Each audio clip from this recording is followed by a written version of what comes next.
Hello and welcome back to Tidbit of Torah. We find ourselves in an interesting time of the Jewish year, the time of the counting of the Omer, a 7-week period from the second night of Passover until the upcoming holiday of Shavuot, which begins in the secular calendar on June 11th. And I don't know about you, but I appreciate this time of counting and accounting because it gives us a chance to counting up our blessings, counting a sense of gratitude, counting towards a sense of joy, which can be hard in this landscape and this world to find. Even in our Jewish calendar, there is a progression from the first part of the Omer period in which we commemorate Yom HaShoah, Holocaust Remembrance, Yom HaZikaron, the Memorial Day for soldiers, and then we start to shift and move to the following day, to Yom HaAtzmaut, to Israel Independence Day, Lag BaOmer, which is the 33rd day of the Omer, to a sense of expansiveness. Before Lag BaOmer, there's a tradition to not have any weddings during this time of the Omer, and yet, I don't know about you, but I could use a little bit of that spiritual elevation, a little bit, even though it's hard, of accessing, moving out of a place of darkness to a place of light, just even tasting a sense of joy and celebration. It's been a hard year and even a hard month as well for so many of us. Today is day 15 of the Omer. And the blessing that we say every night when we count the Omer is a blessing for the opportunity to count it. All Sfirat HaOmer. It's traditional to count because that's when, of course, the day begins, is at nighttime. It's traditional to count every single night and to share that we are on the 15th day, which is, of course, the second after 2 weeks of counting the Omer. We are 2 weeks in of 7.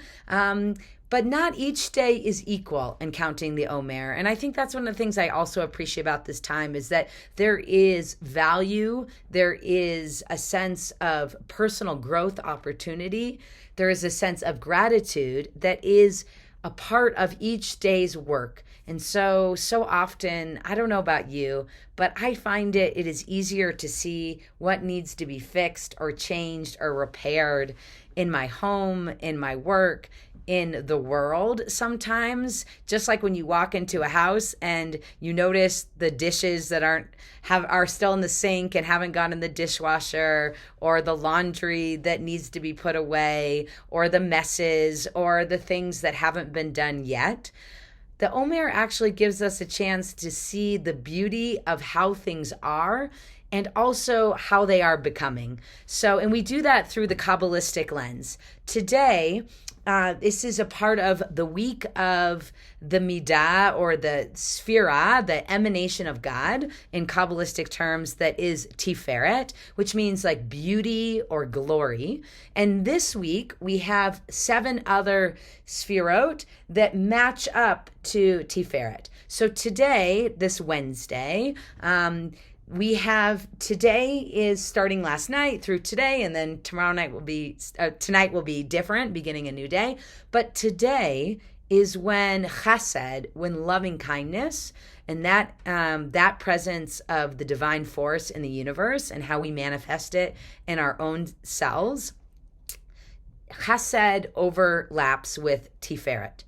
And so each day is an opportunity to do some personal and familial work and growth and learning, where there is this intersection of these two sphirot. So when I think about loving kindness intersecting with beauty, with glory, with truth, all of which Tiferet can represent, I think about what is holding us back from feeling a true sense of generosity and gratitude and love in our lives. All the things that chesed can mean when it truly lines up with Tiferet and that manifestation.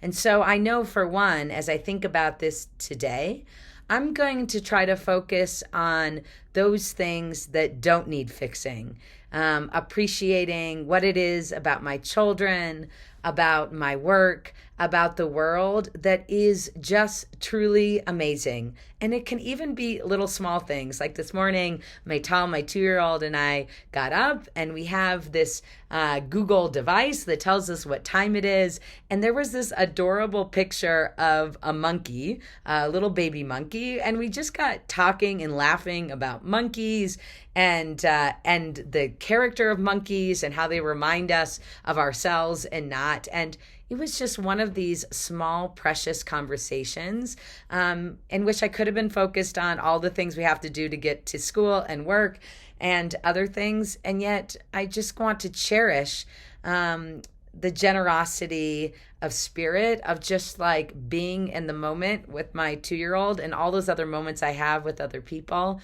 and all the other things that people are doing for one another to support our children, to support one another in this world. And so I invite you to think about what it might look like for you for loving kindness to overlap with beauty today, and how you might appreciate the experience of counting up, of moving from sea to Sinai, from a space of darkness to a place of liberation and learning, and enjoy the work along the way as we can explore this period of the Omer.